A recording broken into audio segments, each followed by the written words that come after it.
Machiavelli in this Illuminati, all through your body. The blows like a 12-gauge shot. Feel me? And God said He should send His one begotten Son to lead the wild into the ways. Follow me. Yo les postos, c'est Sacha, bienvenue dans cette nouvelle vidéo Mercato. Cavani, une opération à 80 millions d'euros pour l'Atlético Madrid. Courtisan déclaré du buteur uruguayen du Paris Saint-Germain, l'Atlético Madrid croit toujours pouvoir le recruter cet hiver. D'ailleurs, le montant total de l'opération Cavani prouve que les colchoneros sont prêts à tout pour l'avoir. Partira, partira pas. Pour le moment, c'est la volonté d'Edinson Cavani de plier bagage dès ce mois-ci et une certitude. Personne ne sait encore si la direction francilienne acceptera ou non de vendre le meilleur buteur de l'histoire du club de la capitale. Pour rappel, suite aux déclarations de Leonardo, la famille du joueur a confirmé qu'il serait préférable de voir El Matador faire ses adieux au PSG.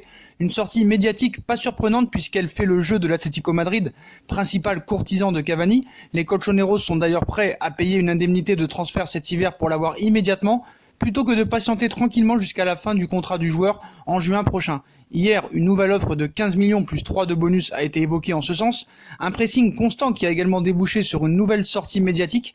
L'Atlético prêt à tout pour Cavani. Edinson Cavani, 32 ans, a en effet vu le président des Colchoneros, Enrique Cerezo, confirmer son intérêt aux principaux médias espagnols où il cite « J'aimerais voir tous les grands joueurs à l'Atlético ». Et Cavani est un grand joueur. Je ne sais pas si les négociations vont se poursuivre. J'imagine qu'il continue à négocier et qu'on ne saura rien avant le dernier jour. Et si The Telegraph parlait toujours hier soir d'un intérêt de Manchester United, les Maltesiers semblent confiants quant à l'issue positive de ce dossier. C'est en tout cas ce qu'annonce la radio Cadena Cope, qui précise que Diego Simeone a mis une grosse pression à ses dirigeants pour le recruter. Une volonté qui n'est plus approuvée puisque les Espagnols sont disposés à consentir un énorme investissement pour un joueur de 32 ans.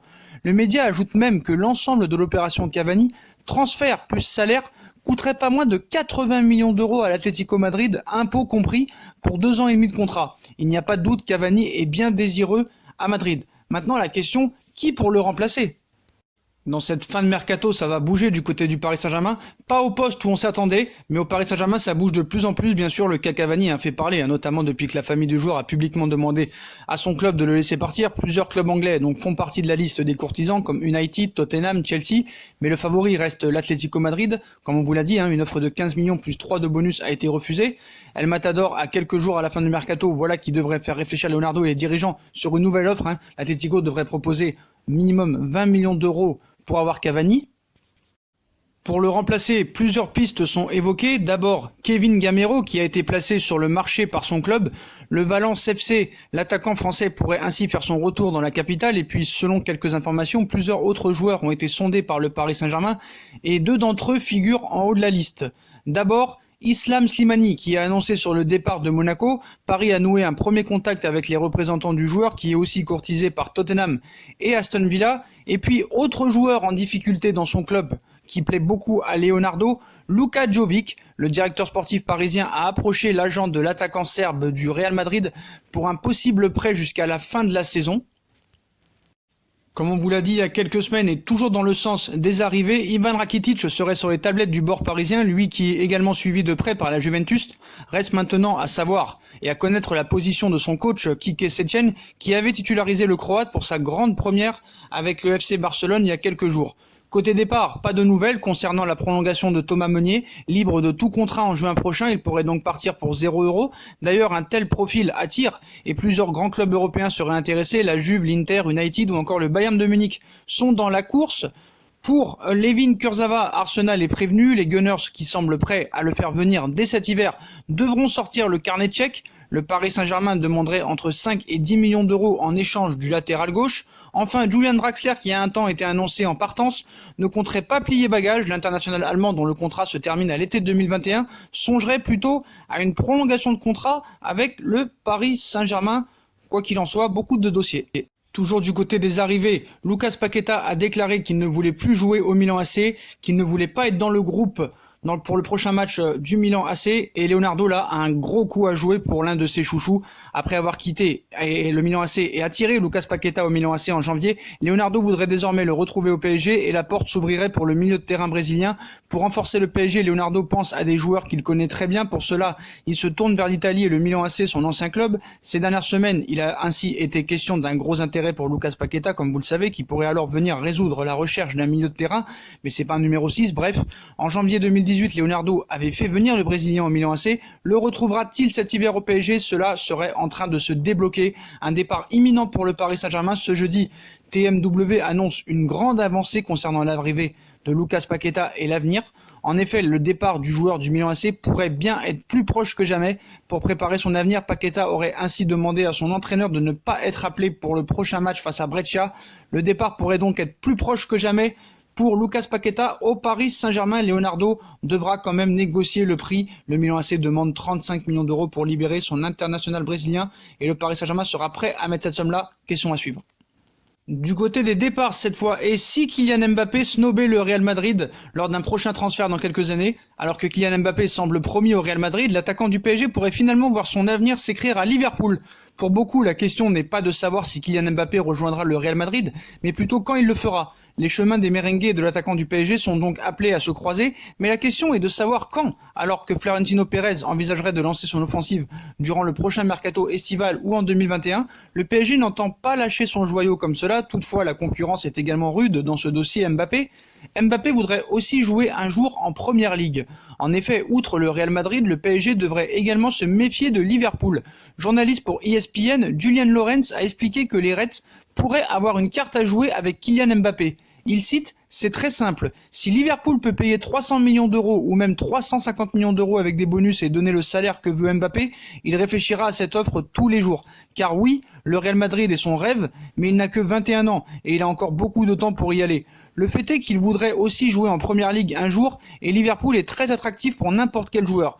Mais encore une fois, si les Reds ne mettent pas l'argent sur l'argent, il n'y a aucune chance qu'ils viennent. Ce qu'il faut savoir, c'est que Liverpool n'a pas besoin d'argent et est tout à fait capable de payer le salaire de Kylian Mbappé et le transfert. Et si Sadio Mané venait à partir au Real Madrid, ils auraient quoi qu'il en soit les fonds pour faire Kylian Mbappé. Donc le Real Madrid est prévenu, Liverpool aussi sera prêt à tout pour Kylian Mbappé qui voudrait un jour jouer en Première Ligue. Donc vraiment affaire à suivre dans les prochaines années. Et en parlant de Sadio Mané, coup dur pour Liverpool, blessé aux ischio-jambiers, Sadio Mané, attaquant de Liverpool, a laissé sa place à Takumi Minamino dès la 33e minute du match face à Wolverhampton hier soir. Le Sénégalais est rentré directement au vestiaire. Liverpool s'est imposé 2-1 et file vers le titre face à Wolverhampton. Donc coup dur pour Liverpool, il est encore beaucoup trop tôt pour le dire, mais l'image n'est pas rassurante à la 33e minute du match face à Wolverhampton. Sadio Mané est sorti du terrain, visiblement touché aux ischio-jambiers. Après avoir été remplacé par Takumi Minamino à la 33e minute, le Sénégalais est rentré directement au vestiaire. Si aucun détail n'a encore filtré sur l'état de la blessure, un journaliste de Beansport Angleterre s'est voulu rassurant et a annoncé qu'il ne s'agissait que d'une simple précaution. Dans la soirée, Jürgen Klopp a précisé, il cite: « Nous ne connaissons pas exactement la nature de la blessure. Il a ressenti quelque chose aux ischio-jambiers. Nous ne connaissons pas le délai de guérison. » Donc voilà, un coup dur quand même pour Liverpool qui devra compter sur son attaquant 4e du dernier Ballon d'Or pour le match face à l'Atlético Madrid. On a vu que par exemple, aux adducteurs, Marquinhos sera forfait 3 semaines. Est-ce que ce sera pareil pour Sadio Mané? Sera-t-il présent pour le match aller face à l'Atlético Madrid? Les prochains jours nous diront et nous reviendrons vers vous pour savoir la durée d'indisponibilité de Sadio Mané. Et on passe à son compatriote sénégalais Idrissa Gueye qui s'est confié en interview le Real, son coup de pompe, les 4 fantastiques. Gueye se confie, recruté pour 30 millions d'euros à Everton, Idrissa Gueye a clairement baissé le pied après des débuts très convaincants. Conscient de ses récentes difficultés, le milieu du Paris Saint-Germain se dit confiant pour l'avenir grâce notamment à des attaquants qui l'aident dans son travail, une sentinelle, un milieu défensif, un 6, un joueur infatigable, un récupérateur hors pair. Peu importe sa nomination, les fans du PSG ont longtemps peut-être un peu trop attendu l'oiseau rare censé apporter de la stabilité dans l'entrejeu. Celui-ci est arrivé l'été dernier pour 30 millions d'euros en provenance d'Everton. Idrissa Gueye 30 ans et c'est peu dire s'il n'a pas tardé à conquérir les cœurs parisiens pour sa première sortie avec le club de la capitale en Ligue des Champions face au Real Madrid, victoire 3-0 le 18 septembre dernier. Le Sénégalais a livré un véritable récital en piétinant à lui seul ses homologues merengues. Complètement dépassé, un début d'aventure idyllique reconnu par le principal intéressé, Gay veut retrouver son niveau du match contre le Real, où il cite « C'est vrai que depuis le match du Real, les gens ont vu de quoi j'étais capable et à quel niveau je pouvais monter. Forcément, je suis encore plus attendu », a expliqué le lion de la Teranga pour RMC. Très fort, très vite, Gay a effectivement bluffé tout son monde, sauf que les choses se sont compliquées par la suite. Des petits pépins physiques qui peuvent s'expliquer par une préparation estivale incomplète, qui ont noirci un petit peu le tableau, où il cite « J'essaie toujours depuis ce match-là de bosser pour retrouver ce niveau-là. C'est vrai que les blessures m'ont freiné, peut-être qu'il y a un peu de fatigue avec la Coupe d'Afrique des Nations, je n'ai pas eu de préparation, mais on ne se trouve pas d'excuses. On essaie de bosser, de rester concentré et d'aider l'équipe du mieux possible », a soutenu le vice-champion d'Afrique désireux de remonter la pente en cette année 2020. Les efforts des attaquants, Gay apprécie. Pour cela, Idrissa Gueye peut compter sur le soutien de ses attaquants, car ces derniers, dans le 4-2-4 de Thomas Tuchel, sont désormais contraints de faire les efforts pour lui faciliter la tâche. Et ça, le champion de France 2011 apprécie forcément, où il cite « Ils font les efforts défensifs et ça aide beaucoup l'équipe. Pour le moment, ils le font très bien et tout le monde voit que ça marche. Bien pour l'équipe. On espère qu'ils vont continuer comme ça, monter en puissance et surtout faire ce qu'on leur demande, marquer des buts et faire gagner des matchs », a terminé Idrissa Gueye, une osmose qui pourrait permettre au Paris Saint-Germain de rêver beaucoup plus grand. Voilà les postos, voilà pour l'actualité du Paris Saint-Germain et les infos mercato de cette matinée. Comme d'habitude, dites-moi en commentaire ce que vous pensez de toutes ces infos mercato. Cavani, Slimani, Jovi, Gamero, Idrissa Gueye, Kylian Mbappé à Liverpool, dites-moi en commentaire ce que vous en pensez, la blessure de Mané. Puis comme d'habitude, si on a kiffé la vidéo, on like, on partage, on s'abonne, on commente, on active la petite cloche et on s'abonne pour recevoir les notifications, pour recevoir les prochaines vidéos mercato. On nous suit sur nos différents réseaux sociaux, Instagram, Facebook, Snapchat, Twitter, ainsi que sur YouTube si vous voulez aider à faire évoluer la chaîne en regardant les pubs gratuitement ou en faisant un petit don. Voilà les postos, je vous souhaite à tous une très bonne vidéo et à très vite pour une nouvelle vidéo les postos. Tchuss.